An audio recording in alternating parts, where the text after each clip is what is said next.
What's up, guys? Today I'll be rebuilding the Michigan State Spartans after the recruiting violations have come out. The recruiting violations were committed under former head coach Mel Tucker that had participants of 3 ineligible players. This led to 14 vacated games from 2022, 2023, and 2024, a $30,000 fine, and 1.5% of an annual budget being penalized.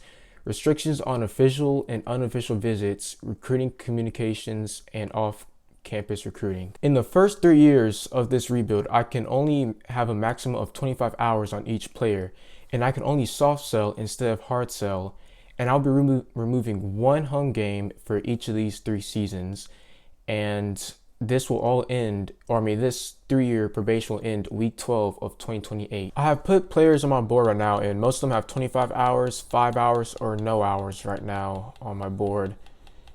And according to the rules, then because I have to have restrictions for recruiting. I have not scouted any players. I might do that next week. I'm about to play against Penn State, and I didn't really mess around with their schedule because they're currently 7-2 and 4-2. The only schedule I really messed around was Michigan State's, where I'm currently 3-6 and have no conference wins at all. And Michigan State is ranked 11 and they're an 89 overall. I'm an 84 overall. And so currently, like it shows, Michigan State has not won a conference game since probably last year, if they did win a conference game. And it looks like this is a trophy game. So if we win this, we also get a trophy towards us. So let's go into this game and try to beat Penn State. Just look. And he plants down the flag into the ground. Okay. This is my first time actually playing as Michigan State and seeing their little entrance right here. That's pretty cool how the mascot's doing a one-hand push-up. And look at us entering the stadium right here. We decided to go with all green instead of the little black, and I didn't really like how the actual home jersey was, so I chose the current home option jersey. And we all in all green. The fans are a little mix of white and green right now. And there's Penn State entering, and they're all white. They think it's a little whiteout game, but this right here could be the most important play of the game right here. If we stop them here on 3rd down, we can get the ball back and possibly score with the game. They dropped it. Our starting quarterback, Aiden Childs, got hurt earlier in the game, so we have to use our backup quarterback here. And he throws a dot to the running back for a 1st down, but he does not get out of bounds. This play right here can possibly end the game if we can just score a touchdown right here. No, we got hit. For most of this game, the defense has been playing good, but then the offense just hasn't been able to, score off of turnovers. Or not turnovers necessarily, just... Oh my god, that's a terribly thrown ball. 3rd and goal right here. Come on. Rolling out. He dropped it right when he had the ball. Come on. This is to win the game right here. And the quarterback overthrows it to end the game. That's the end of the game right here. Leo Hannon could have been known as the man who came into the game after the starting quarterback got hurt and win the game. But instead, he overthrows the ball, the game-winning ball, to the tight end to lose the game right here. And you see Katron Allen goes absolutely insane on our defense for Penn State to win this game right here. After losing that game, we're now bowl ineligible. So I'll just sim to the college football playoff or the conference championship games. We finished off this season with going 3-9 and not winning a single conference game in the Big Ten conference. In the Big Ten championship, it will be Nebraska against Oregon instead of possibly being Ohio State and Indiana like it would be in real life. Haynes King ends up getting the Heisman Trophy winner with only 2,744 passing yards, 21 touchdowns, and a 66 completion percentage.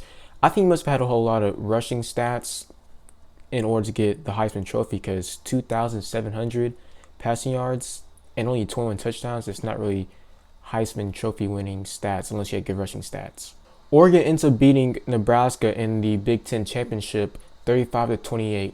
Here is the 2025 college football playoff bracket right here, with Oregon at 1, Duke 2, 3 Miami, and 4 being Texas Tech. Florida, Tulane is the Group 5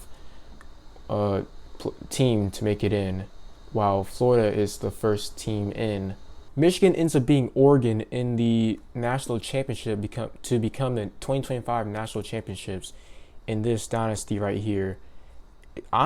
I didn't even think Michigan would probably even make it to the college football playoffs, not even win it either. So, and to beat Oregon, who everyone has, or at the beginning of the year, have at least making it or almost making it or almost winning it, I just say. I try to bring back Derek Simons and Stan Rommel, but they decided not to come back since the deal breakers were a championship contender and playing style. We had two players going to the NFL draft this year. Matt Goldburn, who was a center, went in the 5th round, and tight end Jack Velling, who went into the 7th round. I currently have 33 recruits on this board, on my board, and all of them have 25 hours on them, so hopefully I can get most of them or all of them. We currently have a recruiting class of 34 because one player decided to commit to Texas. I can see right here. What was he? He was a normal depth trade, okay? So I think we just got, there's a few, we got a star right here. Chinedu Onyegoro, I think they say. I kind of probably botched it a little bit. Got another star, D.I.C. Hopkins. Oh, I heard this guy. He's usually on the list of best college football names. So we got Levi Wallner, who's a star. Sean Square is a star. This punter we got is a star, Tyler Guacia. And that's all the stars we have on this team. We're at the bottom of the Big Ten for the recruiting classes at 58 because we only had 34 3-stars. And our classes look pretty decent or pretty good for just a whole bunch of 3-stars on our team. In training results, I've just gotten quarterback Aiden Childs up to a 91 overall for his senior year at Michigan State. Nick Marsh is now at a 91 overall for his junior year. I've done the usual custom conference changes after the 2025 season. So I moved Louisiana Tech into the Sun Belt, and I moved it was UTEP into the Mountain West, and I moved Boise State, Colorado State, Fresno State, Utah State, and San Diego State from the Mountain West into the Pac-12, and I moved Texas State from the Sun Belt into the Pac-12 right here, and then here's the Sun Belt right here. And I've put the SC games to 9 games instead of 8, how it is currently in the game. We have now moved down to an 82 overall. We kept our offensive rating, but our defense went down 3 overalls into the 81 overall. And we'll be moving our Toledo game to away game since we have to at least move 1 game to an away game. I was going to do this game right here, but it was already at Notre Dame, and I can't change in the conference games to away or home, so I have to move one of those games. I've completely filled up my board to 35 players, and right here I have 5 of them that are gyms, and I've only scouted 14 in total. So out of the 14 I scouted, I found these 5 gyms, and hopefully they will be staying on our board after this next week. I've now put 25 hours into 24 players out of the 35 because I ran out of hours and I can't put any more into these players unless I split more hours up, which I'm not going to really do. I'll be jumping into week 4 so I can play against Notre Dame because that's a rivalry game. We're currently 3-0. We have 1 conference win against Rutgers right now, which they're not really that high overall in this. Notre Dame is ranked at 94 overall, and they're currently 2-2 right now. So they're, if my math's correct, like 12 overalls higher than us, and just 10 overalls offensive differential right there. So hopefully we can go out and win this rivalry game against Notre Dame right here. It was a close fought game, but then we sadly lose to Notre Dame after not scoring. I think in the whole entire second half, I think it was. Yeah, we didn't score at all. We had them scoreless in the first half, but then they held us scoreless in the second half.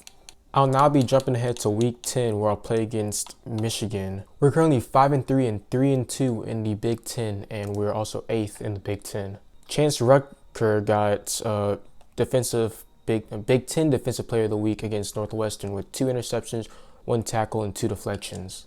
He also gets National Defensive Player of the Week. Nebraska is currently ranked 19th in the top 25, and they're 6-2, and they're an 84 overall, which is just barely better than what we are. This is what the college football bracket is currently looking like, with Tulane as the Group 5 team. Duke is the first and the number 1 seed.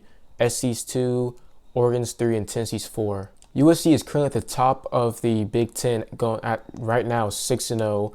UCLA is also 6-0 with Oregon at 4-1 and Michigan at 4-1. That marks the end of this game. Every time I would simulate, the defense was just like, I was doing play of the moment. Anytime I got to play defense, Nebraska was always within the 15 or 10 yard line, and I have to try to make some goal line stand.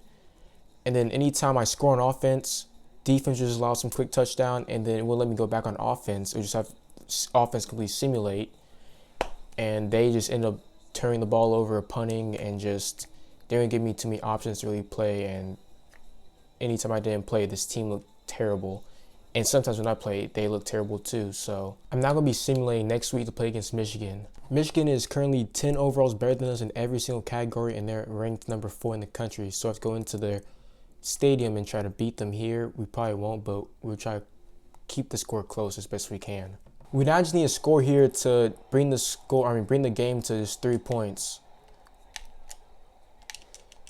And Aiden Childs overthrew the ball. Okay, 3rd and 7 right here. Come on, we got to score. He dropped it. We're going to go for the field goal and hope our defense can stop them.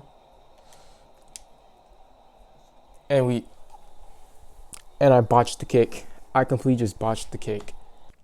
There's the end of the game right there. Of course, we lose to Michigan by 10, and they get the Ball Bunyan trophy right there, as you can see. We should have had it. If offense was able to perform better, defense only held them to 24 points. A 92 overall team, and they had a 94 overall offense. While we have an 81 overall defense, we held them only to 24 points, and our offense just couldn't do anything to just help out the defense throughout this game. Since that was the 3rd game that I ended up playing this season, I'll be jumping to the bowl games.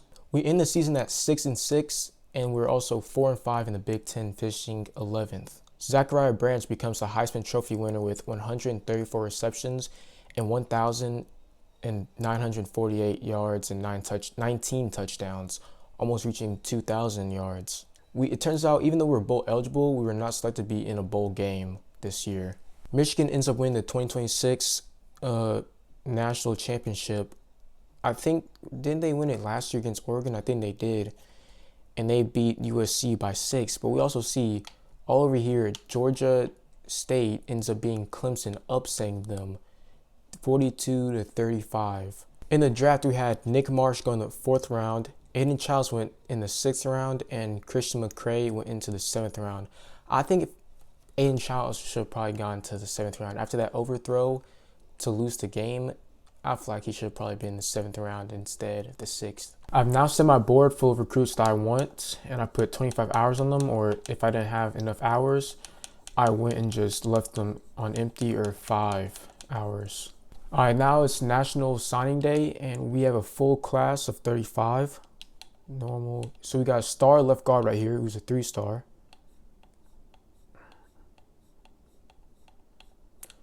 We have a star athlete right here, who's a running back. We might put him there, hopefully. A star quarterback we got from the transfer portal. He's a lefty. Star right edge, Jackson Howard. Okay. Star Tavion Swint. Luke Harpring at tight end. And that's all the stars we have. So we're ranked 38th overall, and that might be 10th in the Big Ten, or a little bit lower than 10th. Right now we have a crowded quarterback room with 2 quarterbacks that are 90 overall, so we have to kind of choose which one we're allowed to start. Ryan Brown's going to be in his senior year, so that kind of makes me want to start him. But at the same time, Jaron Kiwa, his deal breaker is playing time. So it's like I kind of have to go and try to play him.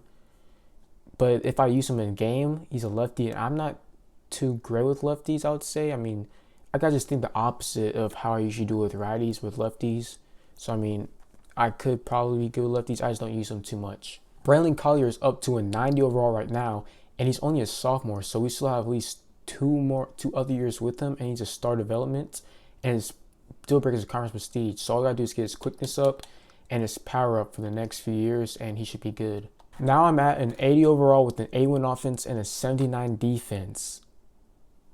I don't even know if this is on me or just the fact that The recruiting, I can only put in 25 hours and just, I don't even know what. For the one game I have to turn into a away game, I'll be doing the Notre Dame and Michigan State game right here. I'm going to turn that into a away game and just, I have to obviously have the rest as they are because I can't change them. So that's going to be the one game we're going to change from home to away right there. I've put 22 prospects onto my recruiting board, and on that list I found 2 green gems, and I found, I think, just 1 red gem. And I only scouted 16 players fully. I only got to partially scout this one because I ran out of hours. So this was what the board is looking like going into the year.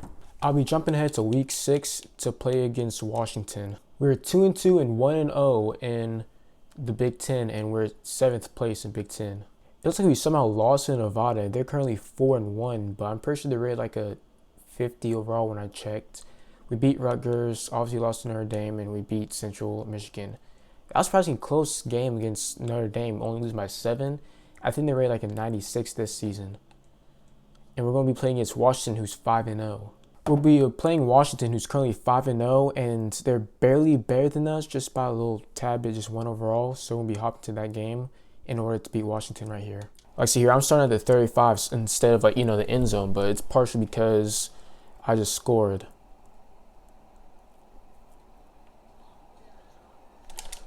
Ooh, I could have had that pick right there. I just noticed, but it looks like my team, my players went for the onside. I'm not for the onside, but the 2-point conversion. It looks like we got it, so we're up by 7.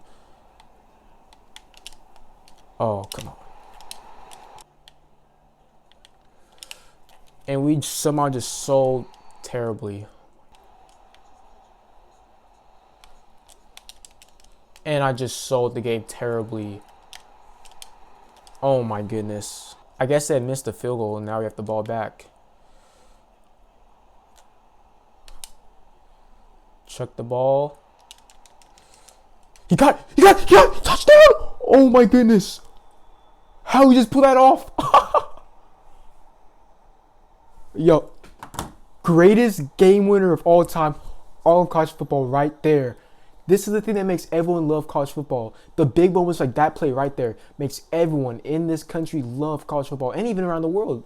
They got games of Dublin. This, like, what? That play was just amazing. I still can't believe I actually got that play off. Just the last drive, I threw an interception, and I guess Washington missed the field goal, and I got another chance. And I used that chance perfectly. Usually I usually go nailing those situations. But I said, why not just go and chuck it downfield and hopefully luckily get it. And that time, just wow.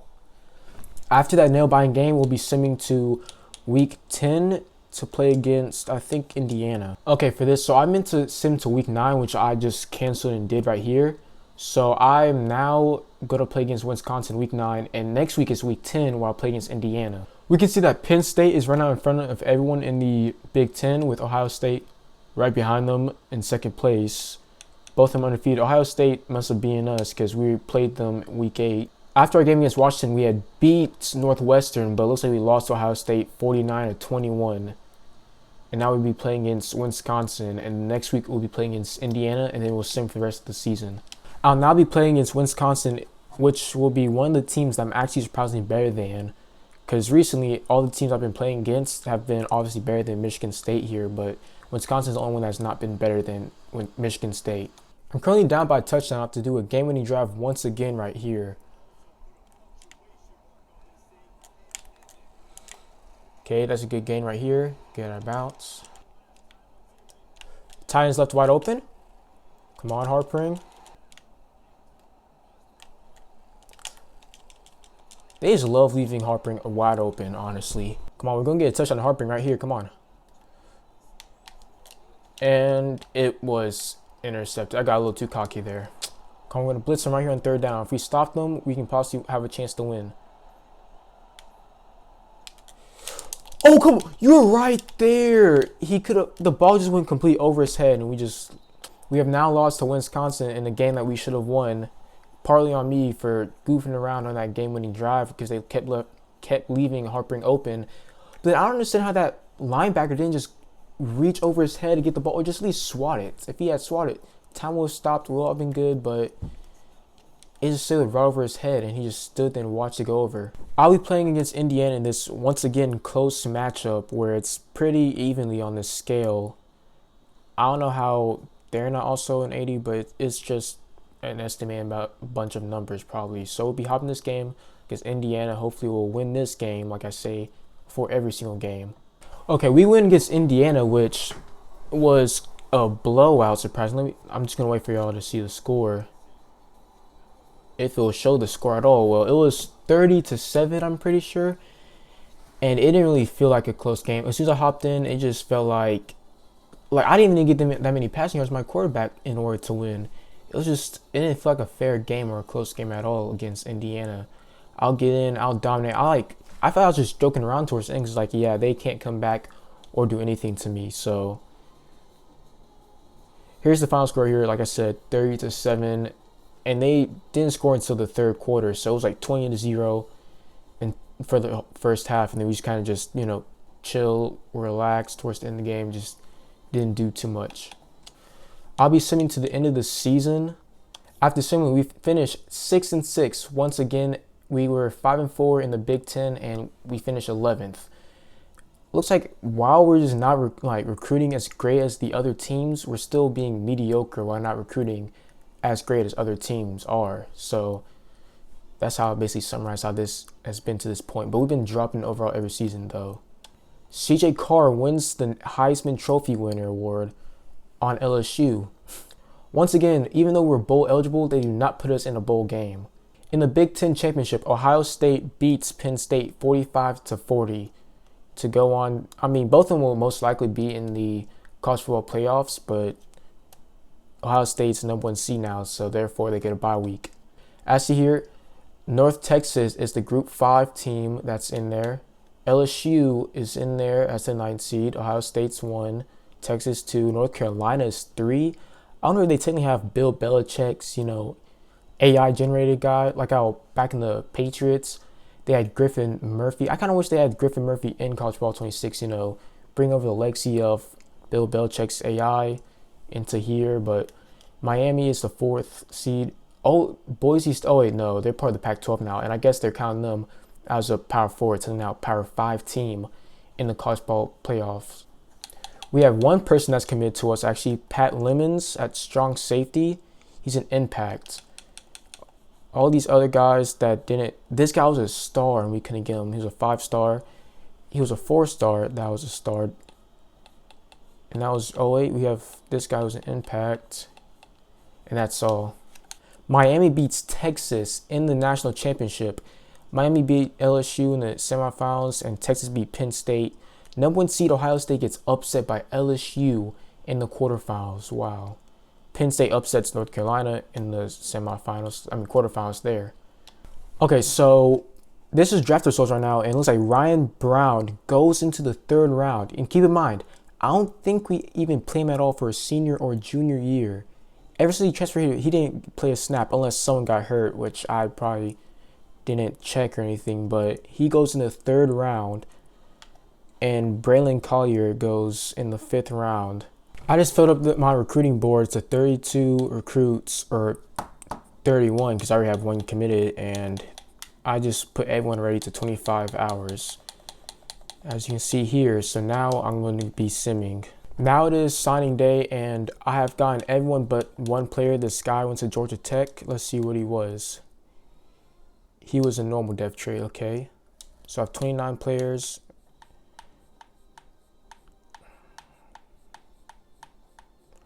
We got the star quarterback Bryce Baker.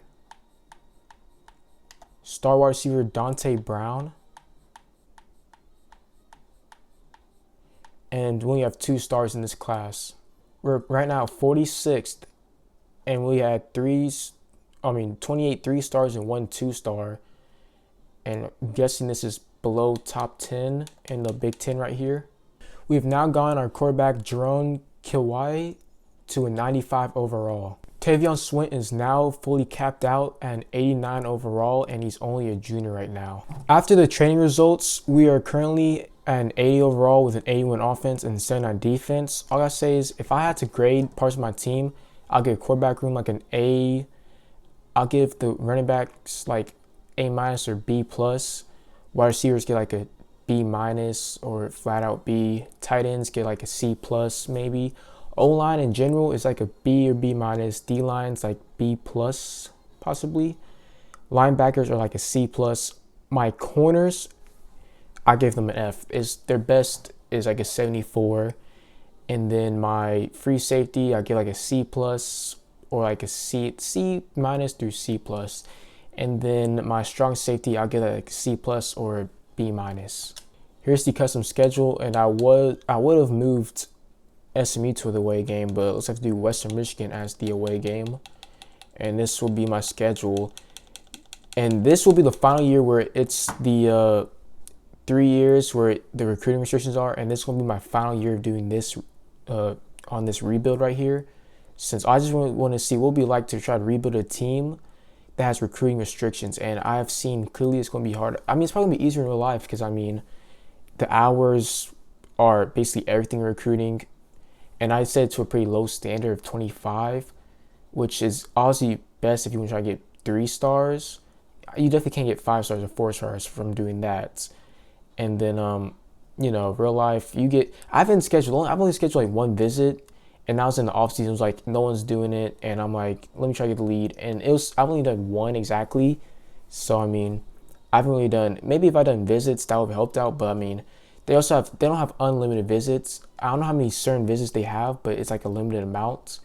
So it has to be like, you know, let's say, you know, each week has 4, or depends on your coaches, you have 4 each week, and you have like 6 home games. That's like right there, 24 players you can bring in, if my math is right. Yeah, that's 24. So that's easily 24 recruits you can do throughout the year. But for them, they can do 70, or I mean, no, I think that's the old limit, but then they did unlimited. But now for Michigan State, there's a limit, but they didn't number the certain amount of limits they have. Since this is my last season doing this rebuild, I'm just going to do a quick little speed run. No recruiting, no playing games. I just want to see how this team purely does without me hopping in a single game. Once again, we go 6-6, but this time we go 4-5 in conference play, and we're 11th in the Big Ten. Elijah, I can't say that last name, man. I don't want to botch it, but he's a quarterback from Clemson. They did him dirty with no eyebrows right there. I don't know if he's a real player, no, but I'm guessing he might not be. But he got the Heisman Trophy with 3,878 passing yards, 41 touchdowns, and 69 completion percentage. Once again, we're bowl eligible, but we just never make it to the bowl games at all. And this is everyone who's in the college football playoffs right here. I'm guessing Oregon had won the conference championship, and I'm guessing they played against Ohio State or USC. That'll be all for this rebuild video. Do you think this was a success or a failure, since we have been bowl eligible every single year except the first year, or first half season, I'd say, but we just never got into the bowl games because I guess there were just other better teams than us. So once again, do you think that's a successful rebuild considering the restrictions, or failure with these restrictions because of the penalty? I hope you like this video, and I hope you guys stick tuned for another video, and I'll see you guys next time.